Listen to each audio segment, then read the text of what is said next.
Hi guys, it is 9:40 a.m. on Sunday, the 183rd day I'm doing this. Here's your daily dose of hope. And it's been a while since I made a video because I have been struggling. And then I have ADHD, and I don't say that as a buzzword. I don't say that as an excuse. I say that as a realization. Particularly the label is inattentive. I don't find that accurate because I feel like inattentive means you're not paying attention. That's not what it is. But what I wanted to say is health issues have literally forced me to reevaluate things. Forced me. Just believe me on this. I have low blood pressure. So if I go more than 5 minutes, I literally, will pass out. And again, I'm not saying any of this is my lot in life, like I'm giving up, but it's forcing me to make choices. And I had this epiphany this morning while I was watching Clutterbug, her channel. And, she's in a different situation than I am. Like, she has a family, like, she has, like, kind of built-in stability. I'm having to provide that when I don't even have that myself. Not because I'm not a stable person, but because I'm one person. And one person can literally only do so much. It's just the truth. And I had this epiphany that I've even had people like on different sites say, hey, if your house is messy, don't worry about it. And that works. Like, I will say this, whatever works for you, do it. If it does not bother you, don't worry about it. But on the flip side of that, if it is bothering you, then even when you try to put blinders to it, it's bothering you. And so I just had this epiphany where I'm like, I need to think of inanimate objects as you are either for me or against me. You either genuinely make my life easier or you are making my life harder. You're not neutral. Because if you're taking up space and you're taking up mental bandwidth, whether I consciously realize it or not, you are, then you're working literally against me. Now, how did I come to this huge realization? Well, I had another medical emergency. And I'm only laughing because it's like I am really trying to observe how my nervous system, and I know it's from trauma and I'm working on all that stuff as well. But in the meantime, to give myself a fighting chance, right? What naturally does not bother me? And what naturally bothers me, so I'm having to spend energy to make it not bother me, Because right now I have about 5 minutes of stamina at a time. At least I did, like the last week before my daughter left for spring break. I literally physically did not have it, And that's scary because when your blood pressure plummets, you drop.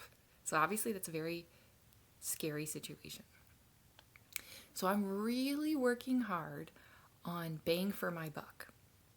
Now, yes, if I had human resources, literally, like people, like, yes, like that's, I was always like, oh, if I just had this and I just had this, okay, I'm still open to getting those things, but those are not in my actual direct, immediate control.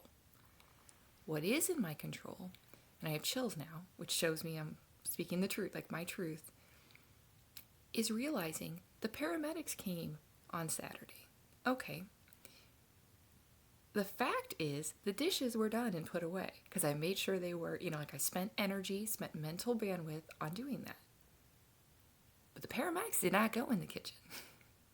So all the fears, like the limbic system, like the potentially non-rational, but my system doesn't believe that, all the trauma, all the automatic responses as far as that, were wasted. But they did come in the living room where there was stuff on the ground, you know? And I thought, it's not the end of the world that they came in and there was stuff on the ground. But why did I spend, and why do I spend, and right now it literally is precious and limited energy, making sure the dishes were put away, when that energy could have been used to target the living room? And then that would have helped my entire system be calmer as I was having a medical emergency, right? And I had another epiphany just this morning where I'm like, I have these white drawers, like just those like cheap 3-drawer things. I was actually watching Minimal Mom, I think it was. And it was funny because she was talking about overconsumption. She was talking about, you know, we buy way too much and everything. I currently am in the opposite position. I just am. But my trauma behavior is the same, where I don't want to let things go. And I realized I'm letting the stuff bully me. Like, I have makeup that wasn't even expensive, by the way, but I bought it like years and years and years ago. Put it in these drawers. And then I really believe it's ADHD, and it's just, you know, the overwhelm. My subconscious said that's where that stuff goes, and it lives there forever. Like it never, that's where it goes. So when I have actual things that I need storage for, well, that's full. So that's not an option. Obviously, that's not an option. And I'm like, holy cow. This stuff that's expired, you know, I'm holding on to it. And what I did not realize, and I think this definitely is the ADHD, meaning just not, the brain works differently, is the best way I can describe it. I never made the connection until this morning, the trickle-down effect. I never made that connection. So because I have this 3 drawers of stuff that I'm not even using, like let's say I have headbands, but headbands make my head hurt. They give me headaches. Why am I keeping headbands if they're not working for me, right? It's like I'm letting it be like, well, I'm responsible for it. I bought it, therefore I must keep it forever. Or even if I didn't buy it, but I brought it into my house, or someone else, that's the majority of my stuff. Someone else brought it into my house, therefore this is my lot. Like I have to, you know, but it's not true. And anyway, I did not realize the trickle-down effect of like, I've got this stuff that I actually need storage for. Well, that's full, so I can't do that. I never thought, oh, it's trickling down and it's making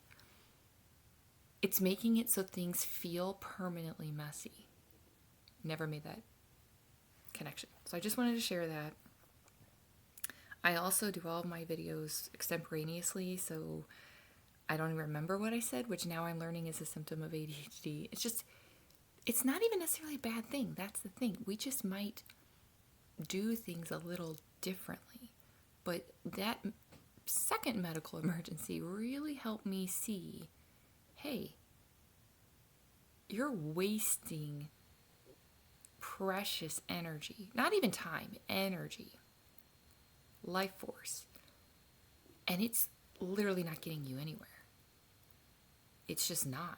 And it's especially dishes, and I know everybody's different, but in my particular situation, I realized what I need to do is stop judging it.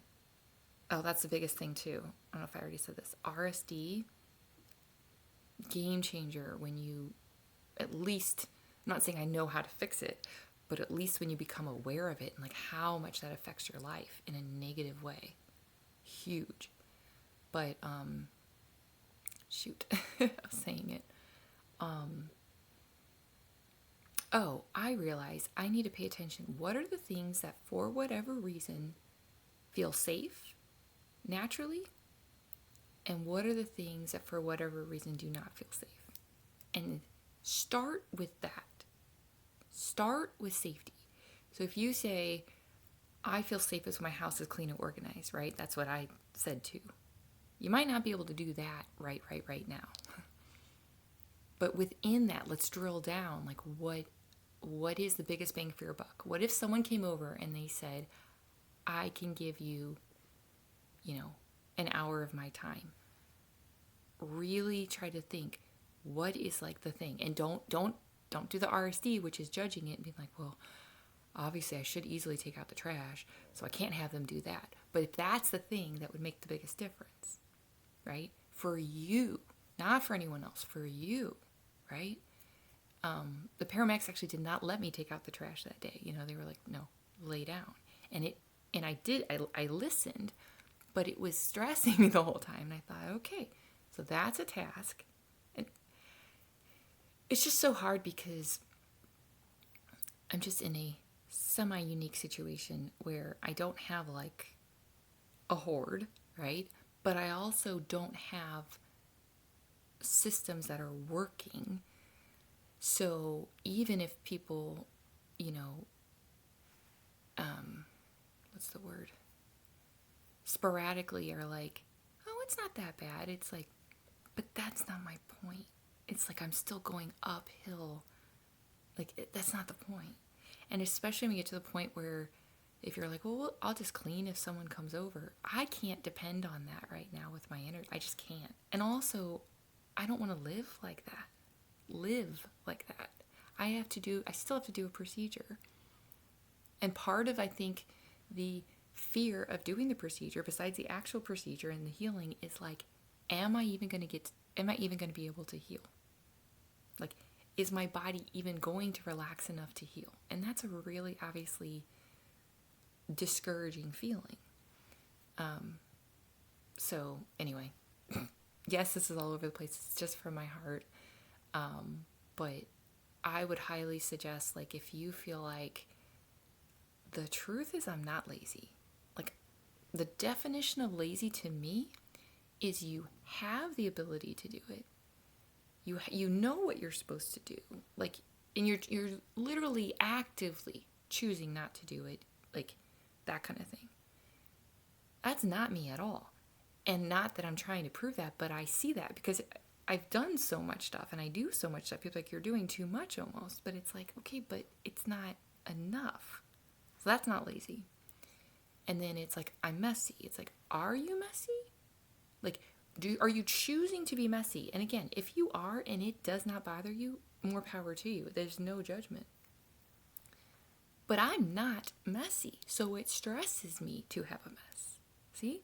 I'm not naturally wanting that, That's why this little area right there, like those 3 little boxes, make me so happy, like disproportionately happy, because it's like, like that's how I want to live. That's how I want my whole life to be, like that in my house.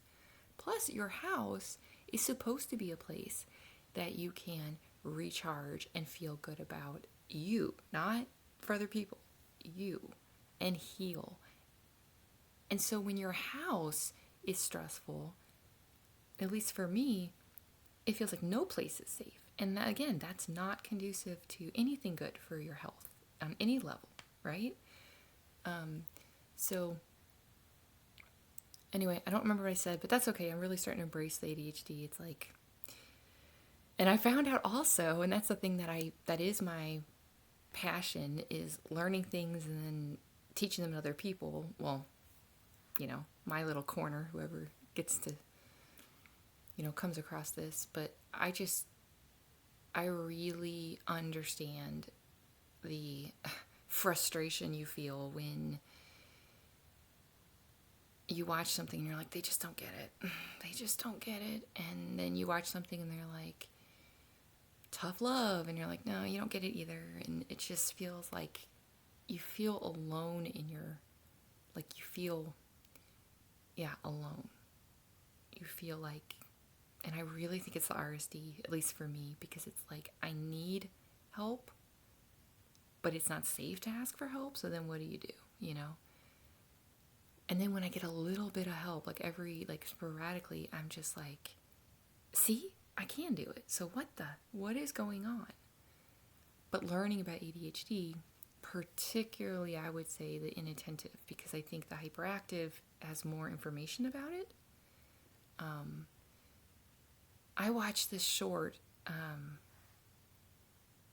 think it's all ADHD love. So that's basically what I'm doing right now, is really diving into those things that are resonating with my soul, resonating with what I'm not only struggling with, but what I find fun.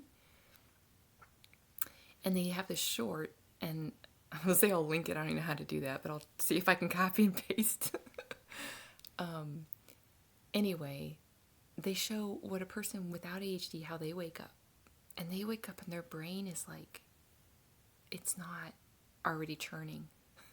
It's just not. And I'm like, wow. That alone is massive. And I will say, I am not someone who does not want to do the things that help other people anyway. Like, I'm all about motivation, self-responsibility. But there comes a point when your body and your brain just go on strike, whether you like it or not, I'm telling you. And that was another thing when people say, I'll sleep when I'm dead. Well, if you're truly living by that, which ADHD people were pretty literal. So like, oh, okay. Guess what? You burn out. Your body, I hate to say it, but your body will. It will pull the emergency brake. Your brain will pull the emergency brake. It's a last-ditch effort before you literally are gone. So please use me as a cautionary tale of, if you feel like it should not be this hard, instead of then gaslighting yourself and be like, well, that's life, that's adulting, blah, blah, blah. But if you just know this is not going to end well, really be like, what is the biggest bang for my buck? I'm not going to be able to do all of it. Okay, that's the first acceptance you might have to have. But what's the biggest bang for my buck? What is like one thing that truly, me and me alone, makes a difference for me? And what are the things I am wasting energy on? And yeah, it's just incredible what it boils down to is truly giving yourself permission to do things in a way that truly work for you. And I think, from my experience with people, if you haven't had severe trauma, and or if you now are in a different, situation, that might be more easier to do. But as someone who is in the trenches and everything, it's like, it's still true. It's still true words. So anyway, I love you. Remember, you are the sky. You were here yesterday. You are here today. You will be here tomorrow. And you deserve to be here every single day. And yeah, I would just, if it helps at all, I would just look at your stuff and say, you're either helping me or you're harming me. You are not neutral. So you, meaning say to this stuff, I am more important than you. So if you're harming me, you're going to go. I'm not going to harm myself trying to take care of you when I don't even want you. And I think sometimes, especially with being an empath and stuff like that, you end up having emotions and empathy for things that are not appropriate. Like, you don't have to feel guilty. Like, meaning like you're hurting the object's feelings, So anyway, I love you guys. Have a great day.